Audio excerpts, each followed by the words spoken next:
तुम्हाला सुद्धा सतत डोळे चोळत राहावेसे वाटत असतील, डोळ्यातून पाणी येत असेल, डोळे लाल होत असतील, डोळ्यातून चिकट असा स्त्राव बाहेर येत असेल, प्रकाशाकडे बघवत नसेल, तर तुम्हाला सुद्धा डोळ्यांचं इन्फेक्शन झालेलं असू शकतं. आणि ह्याच डोळ्याच्या जंतू संसर्गाला बोली भाषेमध्ये आपण म्हणतो की डोळे येणे, पण यालाच मेडिकल लँग्वेज मध्ये म्हणतात आय कंजंक्टिव्हायटिस. आय कंजंक्टिव्हायटिस हा एक संसर्गजन्य आजार असतो की जो एका व्यक्तीकडून दुसऱ्या व्यक्तीला होत असतो आणि प्रामुख्याने मुंबई, दिल्ली सारख्या बऱ्याच शहरांमध्ये पावसाळ्याच्या दिवसांमध्ये याची साथ पसरत असते. हा एक एपिडेमिक आजार असतो, त्यामुळे एकाच वेळेस एकाच भौगोलिक परिस्थितीमध्ये बऱ्याच लोकांना डोळे येण्याची साथ जर उद्भवत असेल तर त्या संसर्गजन्य आजाराचं प्रिव्हेन्शन किंवा प्रतिबंधात्मक उपाययोजना काय करावी हेच आपण आजच्या व्हिडिओमध्ये बघणार आहोत. नमस्कार, मी डॉक्टर रुपेश आमले आणि आपल्या सगळ्यांचं आपल्या युट्यूब चॅनलवरती स्वागत आहे. बऱ्याच लोकांना वातावरणातील बदलांमुळे सतत डोळे येण्याचाच म्हणजेच कंजंक्टिव्हायटिसचा त्रास होतच असतो. परंतु अचानकपणे बऱ्याच लोकांना जर एकाच वेळेस ह्या कंजंक्टिव्हायटिसचा त्रास होत असेल आणि आपण बातम्यांना ऐकतो की दिवसेंदिवस त्या रुग्णांचा संख्या किंवा त्यांची आकडा ही वाढत जात असेल, तर त्याच आजाराने साथीचं स्वरूप घेतलेलं असतं. आणि साथीचा जेव्हा हा आजार असतो तर अशा वेळेस आपण प्रिव्हेन्शन करणं खूप जरुरी असतं. मग यासाठी बऱ्याच वेळेस आपल्याला डॉक्टरांकडे जाण्याचा सल्ला येत असतो, परंतु जर आपल्याला या आजाराची नेमकी लक्षणं काय असतात आणि यासाठी प्रतिबंधात्मक उपाययोजना काय करायची याबद्दल माहिती असेल तर नक्कीच आपण त्याची उपाययोजना करू शकतो. कंजंक्टिव्हायटिस या आजाराची लक्षणे काय असतात तर प्रामुख्याने जेव्हा पण तुम्हाला डोळ्याचं इन्फेक्शन किंवा जंतू संसर्ग होतो त्यावेळेस डोळ्यामध्ये सतत काहीतरी आहे असं आपल्याला फिलिंग येत असतं आणि त्यामुळेच डोळे हे लाल होत असतात. डोळ्याचा जो सफेद भाग असतो त्यालाच कंजंक्टिव्हा असे म्हणतात आणि या ठिकाणी ब्लड सप्लाय जास्त प्रमाणात वाढतो आणि त्यामुळे तो डोळा सतत लाल होत असतो. त्याला लुब्रिकेट ठेवण्यासाठी डोळ्यातून पाणी देखील जास्त प्रमाणात येत असतं.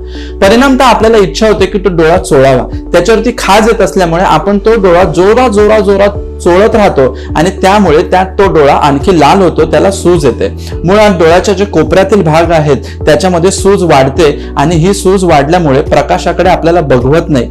सूज वाढल्यामुळेच त्या ठिकाणी चिकट पदार्थ बाहेर येत असतो आणि अश्रुग्रंथींना तो ब्लॉक देखील करत असतो आणि त्यामुळे ते जे इन्फेक्शन असतं ते आपल्या नाकामध्ये, कानामध्ये, इतर ठिकाणी पसरतं आणि अशा रुग्णांना नंतरच्या अवस्थेमध्ये ताप येणे, थंडी वाजणे आणि किंवा कणकणी, मरगळ अंगामध्ये वाटत राहणे अशी देखील लक्षणे उत्पन्न होत असतात. कंजंक्टिव्हायटिसचा संसर्ग कसा होतो? बऱ्याच वेळेस जेव्हा पण हे इन्फेक्शन होत असतं ते एकाच डोळ्याला होतं. त्या डोळ्यातली जी लक्षणे असतात किंवा त्याच्यातील जो स्त्राव असतो तो हळूहळू दुसऱ्या डोळ्यामध्ये मिक्स होतो आणि त्यामुळे दुसऱ्या डोळ्याला देखील तशीच लक्षण उत्पन्न होत असतात. दोन्ही डोळ्यांना ज्या वेळेस प्रकर्षाने त्रास जाणवतो त्यावेळेस याच्यातील जंतू संसर्ग जो असतो तो हवेच्या मार्फत इतरांपर्यंत देखील पसरू शकत असतो आणि आपल्या फॅमिलीतल्या इतर लोकांना देखील डोळे येण्याचा त्रास उद्भवतो. डोळे आल्यानंतर नेमके उपाय काय करावे? प्रामुख्याने आपल्याला जेव्हा डोळे येतात किंवा कंजंक्टिव्हायटिसचा त्रास होतो तर वारंवार आपल्याला एक गोष्ट टाळायची की बोटांचा किंवा हातांचा स्पर्श हा डोळ्यांना नाही झाला पाहिजे.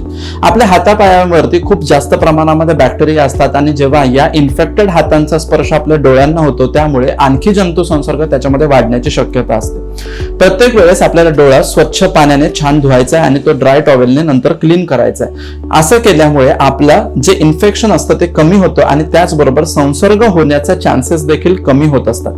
इम्युनिटीचा भाग म्हणून आपण तेलकट पदार्थ टाळले पाहिजेत, पाणी व्यवस्थितपणे पिलं पाहिजे आणि स्वच्छतेचा भाग म्हणून आपण आपला रुमाल जो आहे तो सेपरेट ठेवायचा जेणेकरून इतरांना इन्फेक्शन होऊ नये. त्याचबरोबर आपल्या लक्षणांनुसार जर लालसरपणा डोळ्यांमध्ये असेल, पाणी त्यामधून जास्त प्रमाणामध्ये येत असेल, खाज जास्त असेल तर अशा वेळेस आपल्याला काही औषध योजना देखील करावी लागते. ऑफकोर्स ही औषध योजना आपण डॉक्टरांच्या संपर्कात येऊन त्यांच्या सल्ल्यानुसारच केली पाहिजे. तरी देखील हिमालय कंपनीचा ऑप्टाकेअर ड्रॉप तुम्ही वापरू शकता किंवा ओफ्लॉक्सासिन, सिप्रोफ्लॉक्सासिन नावाचे जे अँटीबायोटिक्सचे ड्रॉप असतात ते देखील तुम्ही वापरू शकता. पण हे वापरत असताना तुम्हाला वैद्यकीय सल्ला घ्यायचा आहे. तुमच्या घरामध्ये लहान बालक असेल, वयोवृद्ध व्यक्ती असेल किंवा अडल्ट एज मधले व्यक्ती असेल तर त्यांना कुठला ड्रॉप जास्त बेस्ट आहे, त्याची काय स्ट्रेंथ त्यांनी वापरली पाहिजे हे तुम्हाला एक डॉक्टर व्यवस्थितपणे सांगू शकतो.